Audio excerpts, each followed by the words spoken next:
Hello, I'm Javier Hakeem, and this is Harking Back, a podcast about the pop culture of a lifetime. Whose life? Mine. I'm going back through every year I've been alive and finding out what was going on in that year. This week we're looking at 1993. I was 11 years old.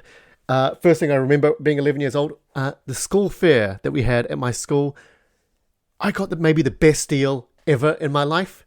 I got there early with my friend, and they had a big Coca-Cola truck, like not like a open up the side and sell truck. I mean like a big delivery lorry truck. And they had a deal where you could pay some money and you could get a can of Coke, and you would get a Coke drink bottle to take away with you, and you would get a ride around the block in this Coca-Cola massive lorry. Yeah, that's what they did in 93. They didn't care about what a terrible impact it was to like fire up this lorry for kids to ride around the block in. And how much did I get this for? $2 New Zealand dollars at the time. $2 New Zealand dollars, which is I live in the UK now, so what's that, like 50p in today's money? I don't know. Do the conversion. But I remember at the time going like, this is unbelievable value.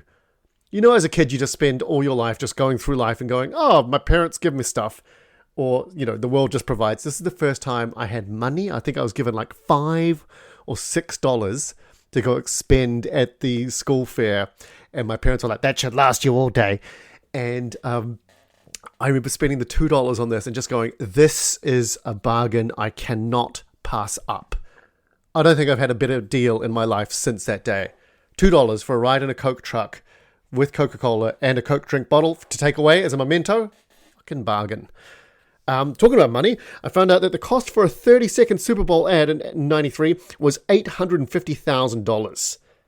I don't know, is that good? I know it's a lot. It was for a 30-second ad. And you know what? Advertisers would kill themselves if they knew that during the ads is when most people go to take a piss. I'm so sorry.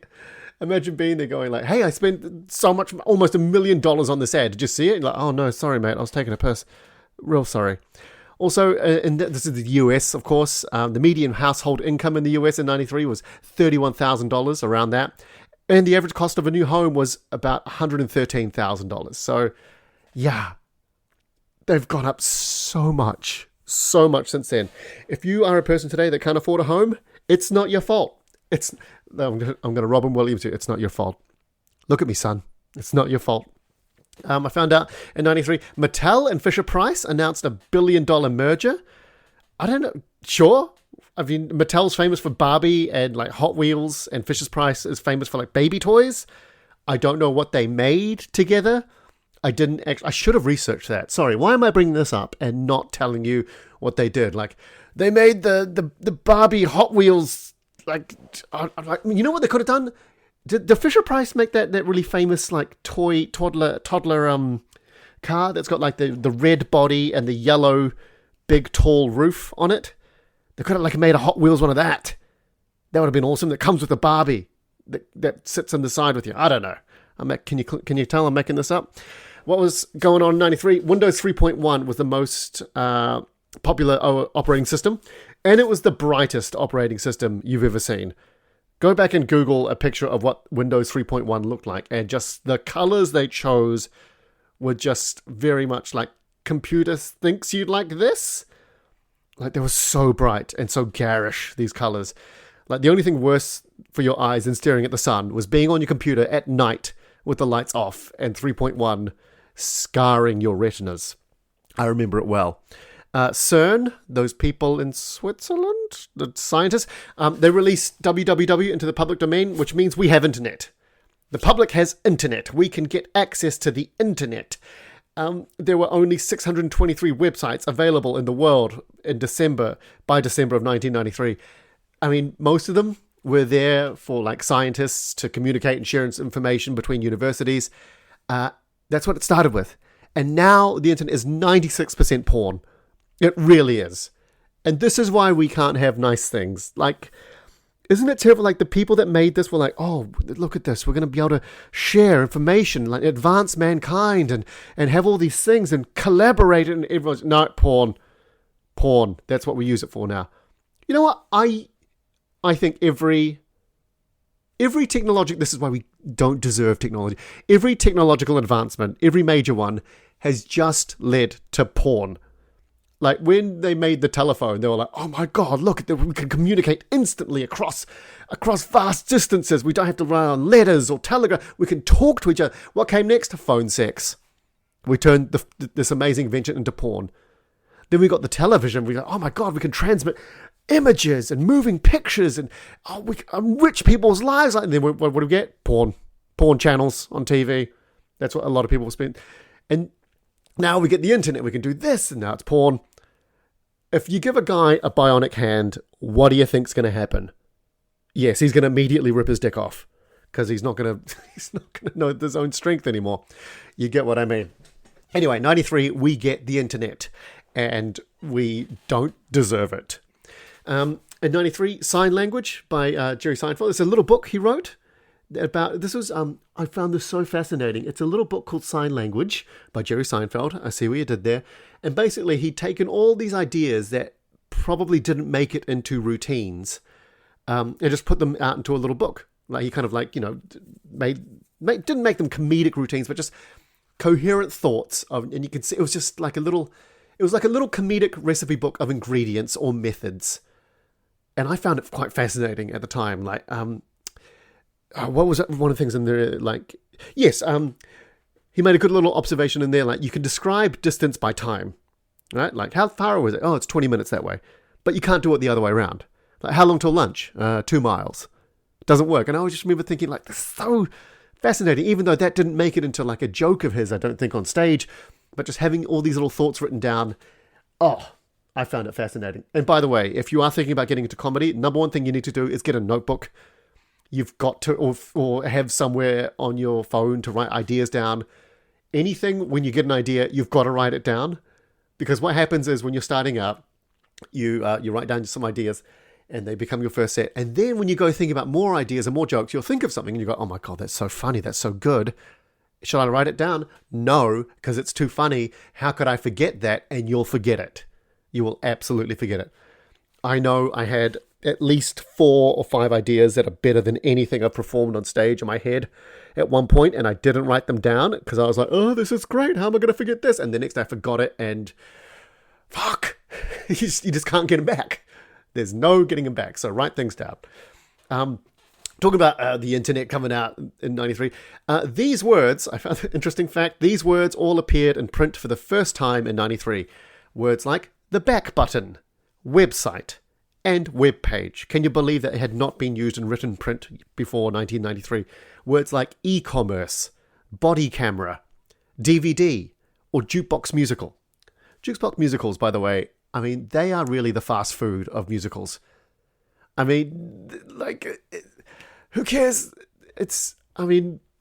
Musicals. Who doesn't like a musical? I bloody love a musical. I love original musicals, but there's something about a jukebox musical. They're for a certain type of person that maybe doesn't want to get into like your classics or, your fringe musicals and stuff like that. But they're like, I like ABBA or I like Queen, and like, hey, here's a musical for you. You're going to love it. You like Queen? You will love We Will Rock You. You like ABBA? You will love Mamma Mia, because it's just got all the shit you want, right? And I think they have their place. And I think jukebox musical does them a disservice, but it totally describes what it is as well. The last musical, original musical I went to Pretty Woman, and I took my wife because Annie loves Pretty Woman. It's her favorite movie. And they were doing Pretty Woman the musical. I'm like, come on, this is a smash hit. Surely it's a home run, easy.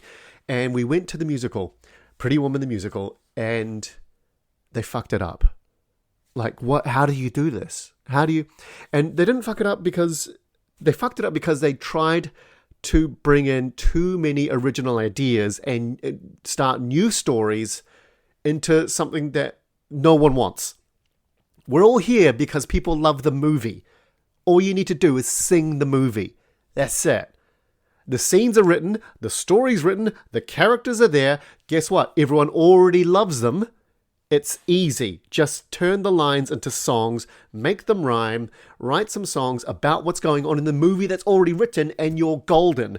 But they went, no, what if the concierge suddenly has a new love? No, you don't need to do that. What if the bellboy and the concierge start having this kind of weird subplot?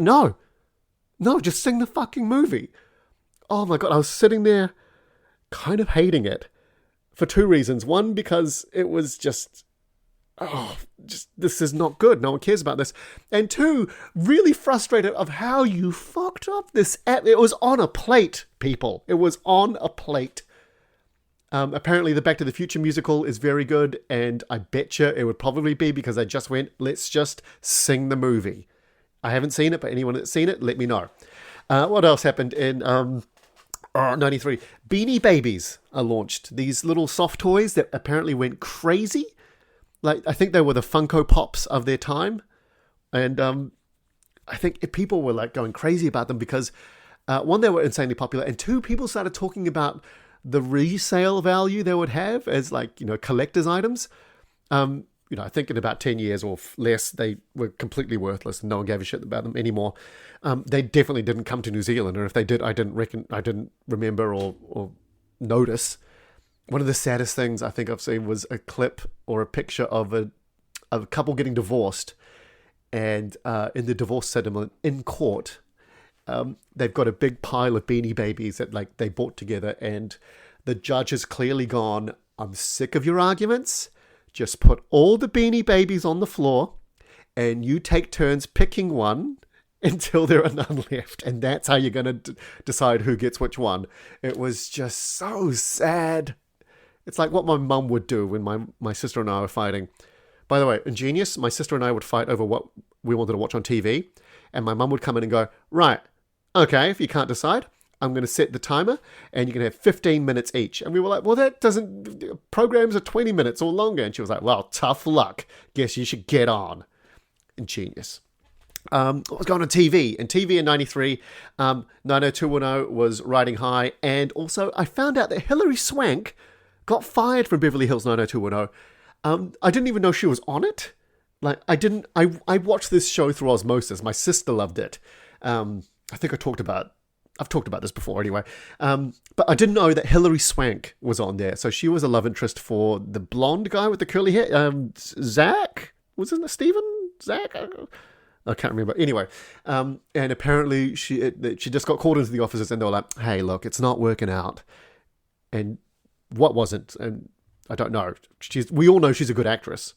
Right, so maybe people, I think she mentioned some producer going like, people want your love interests to be more single and they don't want him to be with you. Like, fuck off.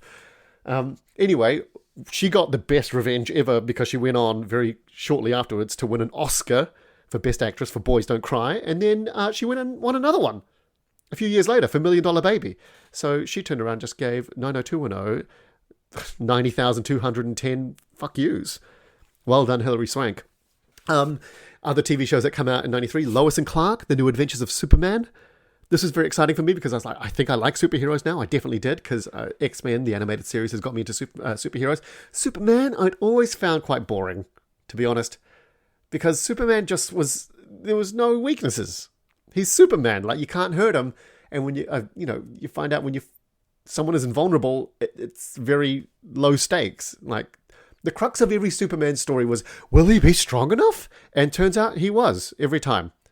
So I've always asked, because I love reading comics, I've always asked people who are Superman fans, I've asked them, give me a Superman story or run or novel that I should read that will make me really love Superman. Give me your best. I want to like the character. I find it very boring.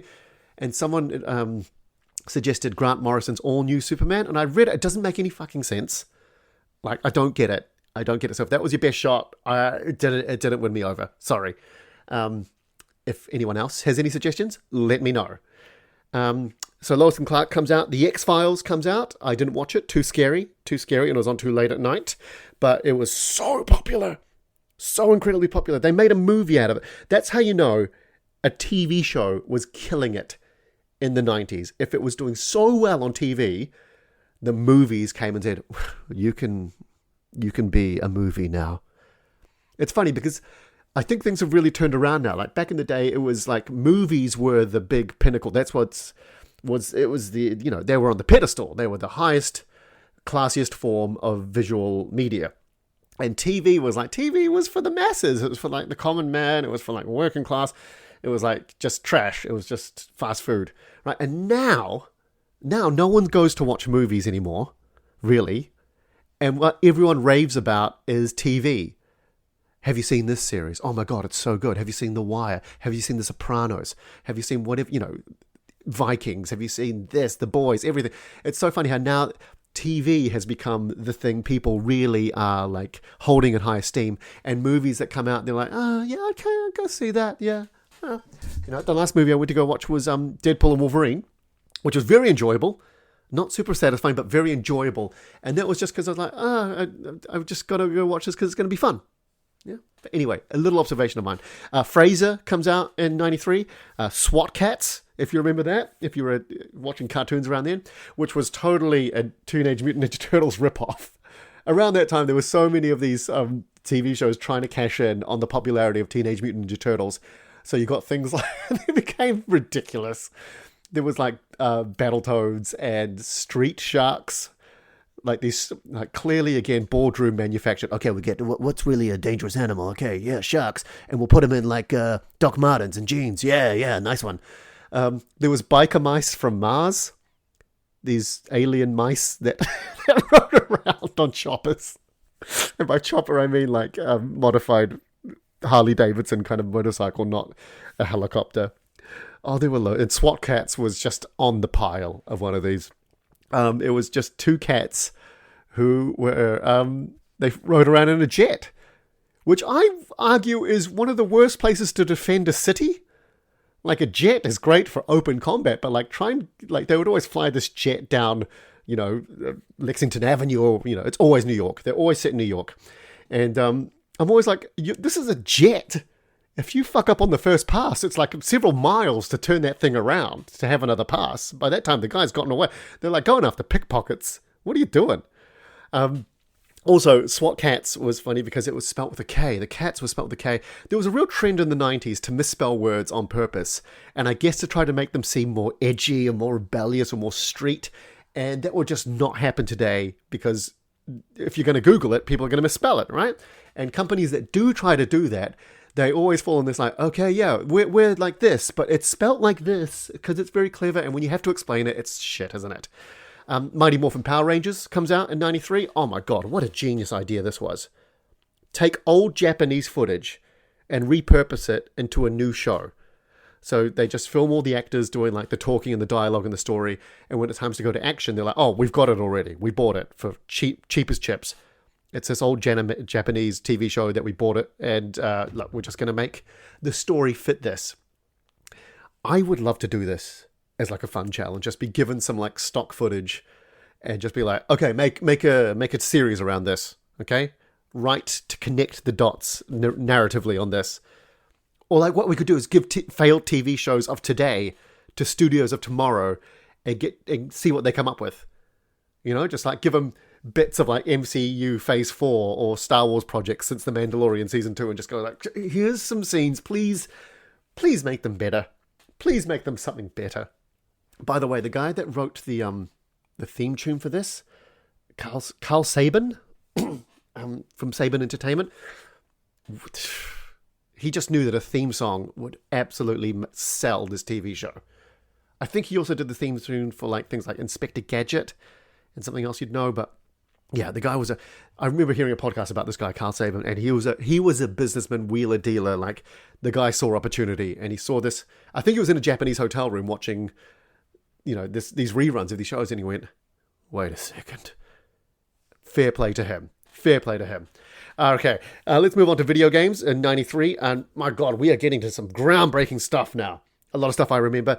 I am sad to say that my source of finding the top 5, for some reason, they've got holes from like 93 to 97. So just when I'd spent all this time finding a place that could give me a verifiable top 5 selling video games, I can't give you one for 93. I'm sorry, these video game top 5s are going to be the death of me.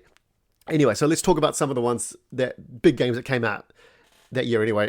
Things like Myst, Day of the Tentacle, Seventh Guest. There was a lot of point and click adventures at this time because PC was just coming through and they were like, hey, we can use a mouse, which you can't do that with a game controller. So a lot of point and click stuff was very, very big back then. SimCity 2000, 7 years ahead of its time. Well done, you. NBA Jam comes out. NBA Jam was so popular amongst my friends. None of us, like, we played a little bit of basketball, but like no one followed the NBA. There was a real trend in the 90s. It was definitely in New Zealand, and I don't know if it was in the UK, probably wasn't in the US, but like wearing NBA merch was just so desirable. It's what you wanted. Like, I remember I got like a New York Knicks cap, and I just loved it so much. It was my pride in an Orlando Magic sweatshirt or something. And my parents were like, "Do you like watching basketball?" I was like, "No, I just loved the merch because it just was cool for some reason." And it's just so stupid to think of like now, like some sport that you just don't even give a shit about, but you want their merch. Like if kids today were like into like the Indian Premier League cricket teams, I don't know, maybe they are, I don't know. But NBA Jam was riding this craze high. And I loved NBA Jam because it was just like, we're a sports game, but there's buttons where you can push other players. Like, we don't give a shit about the rules here. Just have fun. Mortal Kombat 2, let me get that right, let me enunciate. Mortal Kombat 2 comes out in 93. I begged my parents to buy this. They did. I kept the box somewhere. I completed it with every player. And I didn't realize at the time, I was playing this on my computer, on the keyboard. I was playing this fighting game on this keyboard, and I didn't realize until much later on, playing other fighting games with controllers and stuff on like PlayStation and everything, that I was like, at the time, I was playing this with the worst way to play it was a keyboard. But you didn't have any alternative. That's what you did. That's what we did back then. We just knuckled down and got on with it. Virtua Fighter comes out in 93, world's first true 3D fighting game. And it was a great fighting game. I mean, Virtua Fighter 1, obviously very basic. But Virtua Fighter 4, me and my flatmate Gareth, we played that to death. And we had so many battles on that. We would get so smashed because we would play drinking Virtua Fighter, where we would play, whoever lost would have... We threw a party and we had a shitload of vodka jelly left over, like so much. And we knew it was going to go off. So we were like, oh, does it go off? I don't know. We convinced ourselves it was going to go off. So we were like, we got to drink this / eat it. So we came up with this thing of like, we play Virtua Fighter 4, and every time you lost a match, you had to take a shot of vodka jelly. And if you got perfected, like, so if the other guy bet you around and you didn't get any damage, or they didn't get any damage, you would have to take the shot. And we got absolutely shit-faced on it. We got vodka jelly everywhere, all over the carpet. Our third flatmate came in and we were like, just like lying on the floor. And he was like, "There's vodka jelly everywhere." We're like, sorry. Vodka jelly. I miss it. I haven't had vodka jelly since like my 20s. I should make some vodka jelly. What else comes out in 93? Star Fox comes out in 93. Star Wars X-Wing comes out in 93, if you remember that. Those flying games, they were always very just... Did it feel like just kind of like you were always just like see the enemy aircraft flash across your screen and you would just like pull the screen or the stick hard the way they went, like, pull up until you see them again, but by that time they're going down. So it was just flashes of little things. Maybe I was playing them wrong, clearly. I bought myself Star Wars Squadrons, the latest kind of X-Wing TIE Fighter-y game, on special. I got it for a few quid. With the intent to play it with a VR headset, which I do not have. So it's still sitting there in my game library going, "Hey, are you going to play me?" I'm like, shut up and get in line with the rest of the games I bought and haven't played yet that I bought on special. Oh, I'm so bad for that. Syndicate comes out in 93, which was this crazy little game, but it was awesome. Mega Man X, that was fantastic. That's how you reboot a franchise, Mega Man X from Mega Man. What was weird, though, is they kept bringing out other Mega Mans, regular, and Mega Man X also came out as like a spin-off series. Anyway, I don't know too much about it. Oh, and a little game called Doom comes out in 93, which set the world on fire. Oh, I remember playing Doom. I got Doom, and again, it was one of those shareware games where the first episode is free. Hey, first one's free. You come back and pay me if you want to play the rest. And the guy that gave it to me was like, "Oh, you got to play with the cheats. Here are the cheats. You want to play with the cheats, bro? Yeah." And I remember starting to play it immediately with the cheats, so being invulnerable. And I was like, this is so boring. And I stopped playing it. And then one day, years later, I went back and played it without the cheats. And I was like, oh, I get it now. I get it. Yes, again, stakes, Superman syndrome. If you cannot be hurt, it becomes boring. Yeah. But when you're fighting for your life, there you go. That's it. That's what survival horror is all about. Also, not a video game, but it's worth mentioning. Magic the Gathering releases in 93, which is a very famous card game. I was at Rule Zero, which was a gaming gaming bar that sadly is closing. Sorry, guys, we had lovely times there. Anyway, we were going to be doing a show there, and backstage in their office, they had a bunch of nerd memorabilia. So nerds like haven. They had like pristine Transformer G1 figures and like a Lego Death Star. And on the desk, they had a stack of Magic the Gathering cards. And one guy said, by the way, please don't touch the cards because they're another employees and there's a card in there worth about £10,000. What? I don't know Magic the Gathering at all, but there's a card out there worth that much. Is this like Pokemon card? I don't know, but I couldn't believe it. And you could just buy this in a foil? Like, is it like bubblegum cards where you just buy some cards, you don't know what you get in there, and suddenly you get one that's worth £10,000? Fucking lucky. Anyway, that was video games in 93. Again, sorry, I can't give you a top 5. I will work on it. I'll have a look. Anyway, let me know what your favourite games were from 93 and what I missed out. In movies in 93, Schindler's List comes out. Never saw it. I feel terrible. It's one of those ones that everyone was talking about, and for whatever reason, I didn't watch it. I mean, not that I would have really appreciated it at 11 years old, but I've had plenty of time to watch it since then, and I haven't. I feel awful. There is an elevator company called Schindler, and you see them around the UK and around Europe lots, and every time you get into this elevator and it has the big Schindler logo, all you can think of, hey, I'm in Schindler's Lift. In 93, Indecent Proposal comes out, which is just a fantastic...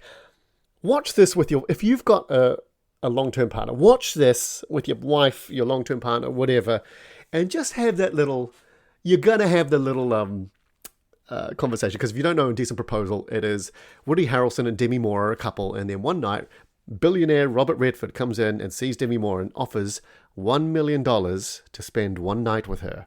That's all he says, like nothing, there's no stipulations, no criteria, there's no like, we must fuck. It's just, hey, I want to spend a night with your wife for $1 million. And you're watching this movie, and it's a great movie, by the way. Like the tension build and the acting's fantastic. But if you're watching this with your partner, you will definitely have the conversation where you turn to your partner and you go, how much would you let me spend a night with someone for? And I bet you, fellas, you're going for way less. Trust me. Sorry about that, but you are. Cliffhanger comes out in 93. Remember when Stallone was just riding so high, he could just make action movies out of any hobby. Like, arm wrestling, I'll make an action movie about that. It's called Over the Top. Climbing, I'll make an action movie about that. It's called Cliffhanger. Retiring, I'll make an action movie about that. It's called Rambo. Boxing, yeah, I'll make an action movie about that. Yeah, Cliffhanger. There are like some English villains in this, aplenty. Oh, I remember just watching this with a friend, being under the influence, and we just made stupid jokes all the way through.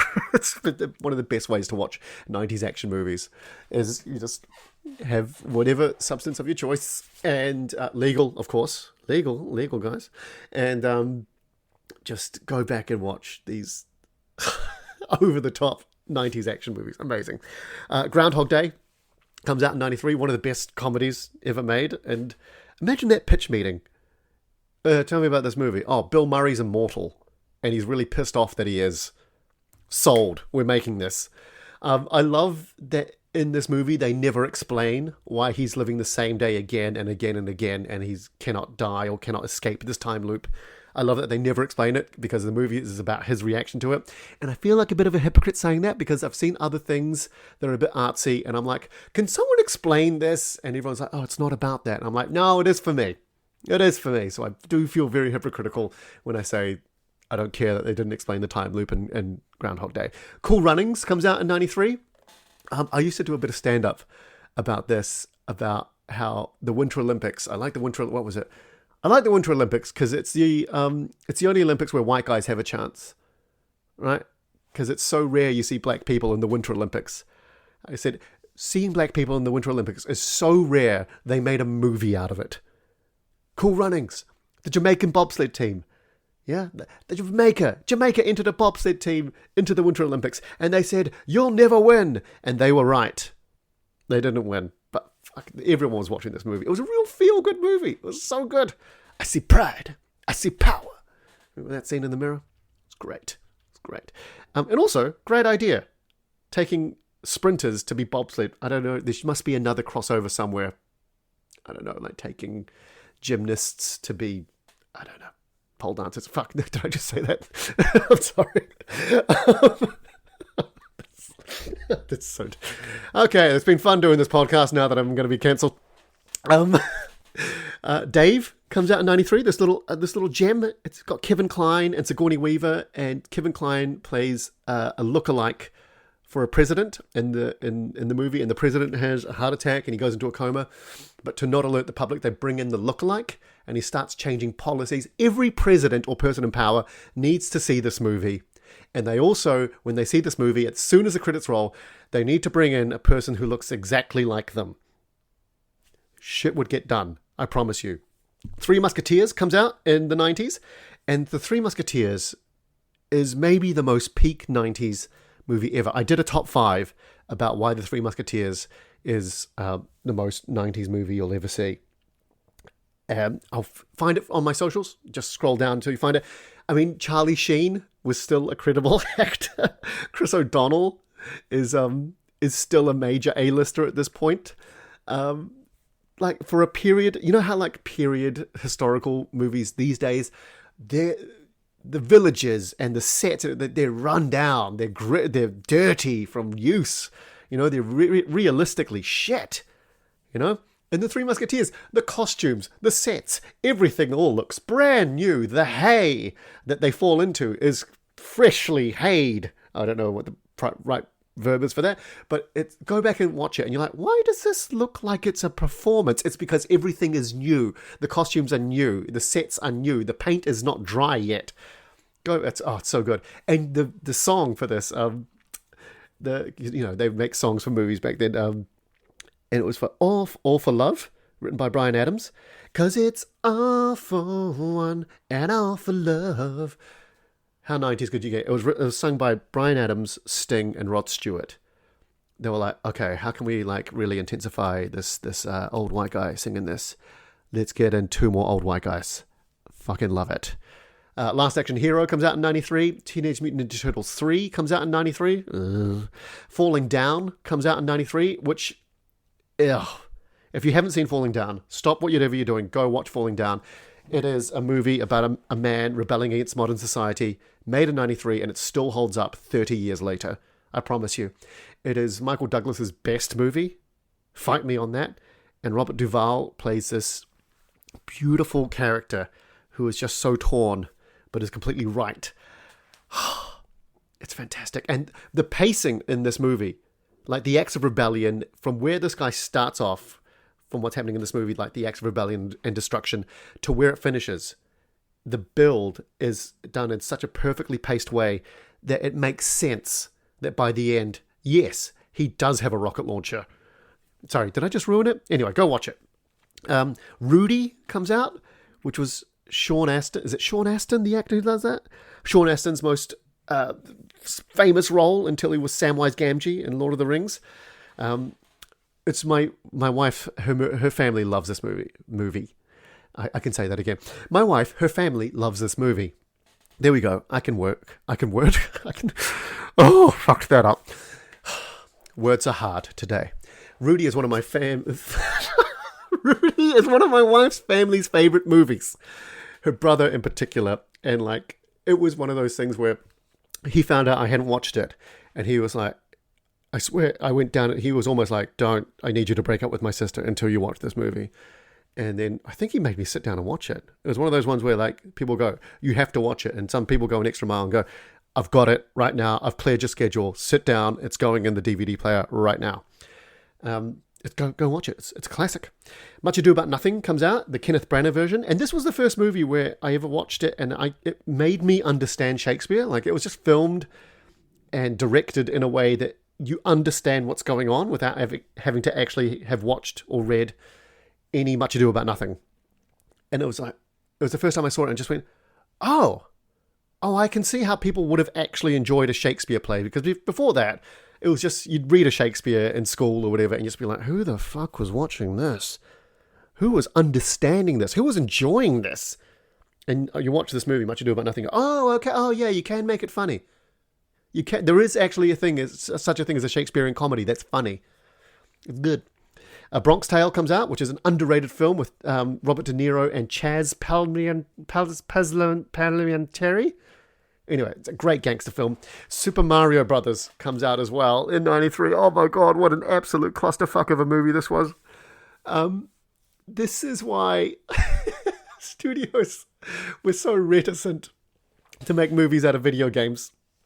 The Super Mario Brothers movie, like, you know how I was talking before about how they fucked up Pretty Woman? Like, all you had to do was just, the movie's there, just do this. The movie Super Mario Brothers was kind of like, look, the video game's there, okay? That you get the tone, you get the aesthetic.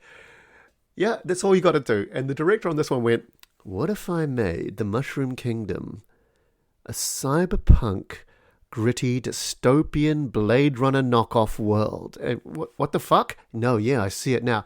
It is so bad. If you haven't seen it, at least watch the trailer. At least watch the trailer and just, you will see how fans of the game, this had never happened before as far as I know.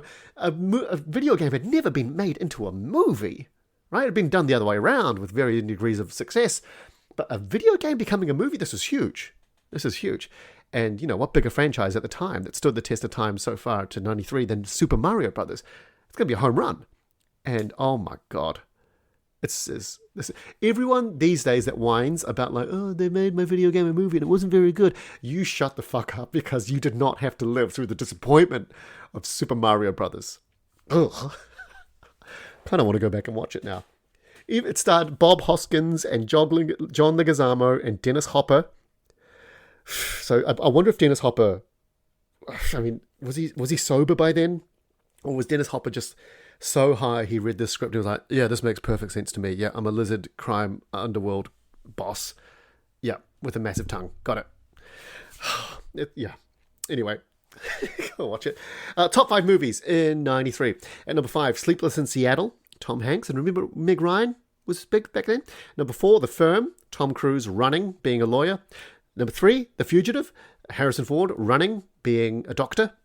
The Fugitive, by the way, is one of my wife's favorite movies, and her superpower is when we turn on the TV and just kind of scroll through the movie channels or TV channels, she always manages to find The Fugitive playing on some channel, and she always just kind of looks at me, kind of like that little look of like, can I put The Fugitive on? And I always have to be like, yes, put the fucking Fugitive on again.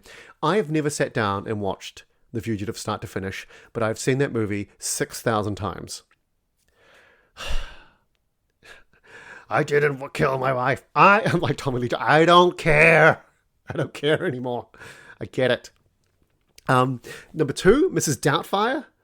Oh, this was one of those movies like Forrest Gump that just everyone seemed to watch. Mrs. Doubtfire. And it was beautiful, and I don't know if they'd still do it today. Oh my God, it'd be so problematic. A man tries to see his children by pretending to be an old woman. What the fuck? But it was wholesome in 93. And I really thought it was ballsy that they didn't get Robin Williams and Sally Field back together at the end of the movie. They just divorced and got on with it. I think that was a really, really brave choice. For a movie that at the time executive would have been like, this is for every family worldwide and the perfect American family. So there probably would have been some executives going, and they get back together at the end, right? Right? And they just went, nah. By the way, my favorite scene in this is when Robin Williams throws like a lime and hits Pierce Brosnan in the back of the head. I just remember thinking, like, it's probably movie magic, but I remember thinking, what a shot. Look at the arm on this guy. Forget masquerading as a Scottish nanny. You should go into the major leagues, mate. And number 1 on the top 5 list movies of 93 is Jurassic Park. Of course, Jurassic Park. Oh, man. Talk about... I remember seeing this in a packed cinema, and it was great seeing blockbusters in a packed cinema. That's the place to watch these things, because everyone gasps at the same time and laughs at the same time, and it's amazing. It's great. We hadn't seen things until Jurassic Park. I bet you no one had heard the term DNA, or most people had not heard the term DNA until Jurassic Park came out. No one had said clever girl yet before they were murdered. We hadn't seen Jeff Goldblum spread out, looking all sexy and open-shirted before Jurassic Park. By the way, he did that years before paint me like one of your French girls, Jack. So, yeah, that's actually a nod to Jeff Goldblum, if you ask me. I found out Steven Spielberg made Jurassic Park. He shot Jurassic Park first and then immediately went into production/shooting for Schindler's List. So he made these two movies back to back. How they're so different. Imagine he's coming home from a day of shooting Schindler's List, and at night he's going, right, okay, let's edit Jurassic Park. How much room was there for cross-contamination of these movies? Like, I really hope that there's like a late night cut from when he was really drowsy, and like just there's this abomination somewhere of like a mix of both movies. Like there's Nazis chasing Jeff Goldblum in a Jeep, and he's just sitting there going, must go fast, must go fast. It would break the internet. That's all I'm saying. Songs that come out in 93. A Whole New World. A Whole New World from the Super Mario Brothers movie. Sorry, I mean Aladdin. That was cool. The song came out and it was a hit. I mean, songs from animated movies these days are just, you expect them. But back then, it was great. And each movie in the Disney Renaissance had it so far. Like Under the Sea from, the whole soundtrack of Little Mermaid. Taylor's Oldest Time from Beauty and the Beast, and A Whole New World from Aladdin. Whole New World was one of the first songs my little girl sang when she was like 2 years old. It's one of the first songs she learned how to sing. So it's always got a special place in my heart. 500 Miles by the Proclaimers comes out in 93. Yeah, it did. There was a time where people didn't know this song. Pubs did not know what to play at the end of a night. Oh my God, I did a P&O cruise, which is mainly British people, and on one of the nights, at the end of the night, they had late night karaoke in one of the bars, and these two guys got up, and I don't think, I know maritime law excuses a lot of things, but I actually don't think it's legal even on a ship to be this drunk. They were so fucking hammered. I think one of them tried to drink his microphone, and they sang 500 Miles, and statistically they should have been on the beat or hit a note right once, and they didn't, and it was just it was like watching something thrown out of a window yet not falling. It was breaking physics. It was breaking my mind how drunk they were singing this song. I actually got a sneaky little clip of it. I've recorded a little bit of it, and if you ask me nicely, I will share it. I'll share it somewhere private, because it was just glorious to watch these two guys. And I thought at one point one of them will kind of like lead the other one, but it was the blind leading the blind. It was amazing. It was a spectacle. Other songs that come out: Two Princes by Spin Doctors, Ordinary World by Duran Duran, Cats in the Cradle, the cover by Ugly Kid Joe. We sang this in assembly at school. I don't know why we sang it. A song about losing your son, or just not having a relationship with your son, not losing your son. Boom Shake the Room comes out in 93.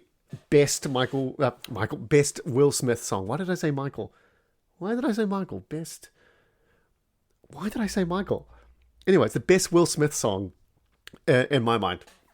Was I thinking Men in Black? Anyway, just don't justify it. It's because I'm racist. Anyway, Boom Shake the Room comes out. It's still fucking great. Jay-Z Jeff and the Fresh Prince comes out. And I think I still know all the lyrics. It's their best song. What Is Love by Hathaway. And Three Little Pigs by Green Jelly. If you haven't seen Three Little Pigs or heard of Three Little Pigs by Green Jelly, it's like a heavy metal telling of the Three Little Pigs. And it's like, oh, I need more. I need an album of fairy tales told through heavy metal. I really do. Oh, and the music video is great. It's like stop motion animation. At the end, Rambo turns up and blows the big bad wolf away.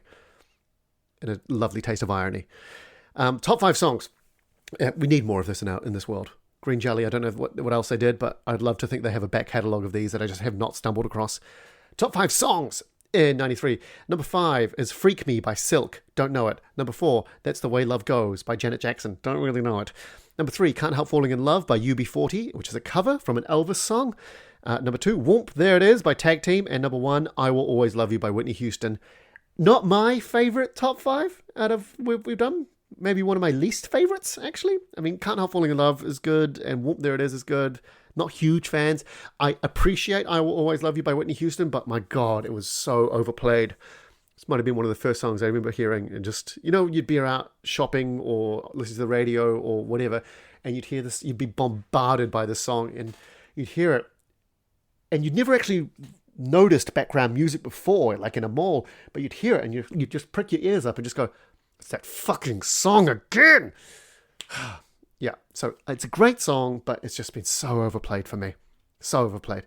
Times Person of the Year was The Peacemakers, which is a group represented by Yasser Arafat, F.W. de Klerk, Nelson Mandela, and Yitzhak Rabin.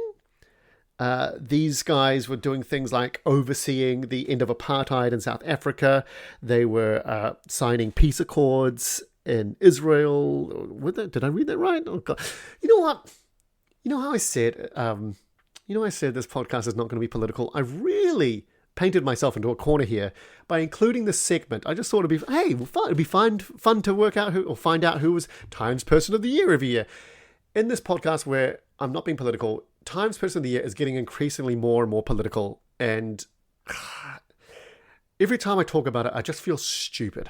I just feel more stupid. Why don't you do something about it, huh? Why don't you read about things and find it? No, I just sit here feeling stupid. It's because politics has never, ever been my strong point, ever. There are political comedians out there that just, they come up with new material like every kind of week because of what's going on politically. Never been me to write new jokes. Yeah, that was going on. And oh, that's one thing I remembered. By the way, I'm going to stick with this Times Person of the Year. Yeah, I know you hate me talking about it. I hate me talking about it too. I'm going to stick with it. I'm going to nail the landing on one of these. Okay? You wait. I remember, I think I went to, I was around 11 years old, and it was the first time I went around to a friend's house. Let's call him, let's call him Chris. And I was at Chris's house, and it was just after school, and we're having a little bit of a snack, and the mum brought out some fries. And hey, who wants fries? And everyone's like, yes! And it was a family that lived with the grandma, and she's in the kitchen, and Chris goes, hey, Mum, can we use some of Grandma's sauce on this, right? Like the grandma had made some homemade special tomato sauce. And the mum and the grandma, oh, by the way, I'm the only person not in the family in this room, go, no, you're not allowed to use that sauce. It's for family only. And I was like, maybe I don't want it. Maybe I don't want to try your fucking sauce anyway. Fuck you too. I remember that. I couldn't believe that I was like, you're clearly talking about me. You're saying this because I'm in this room. And I think that's very rude, even though this is your house. Two, it's your son offering. He's offering because he loves it so much, he wants to share the love. B, Grandma's here. She's still alive. Clearly, could she not make it anymore? Could she not make any more of that?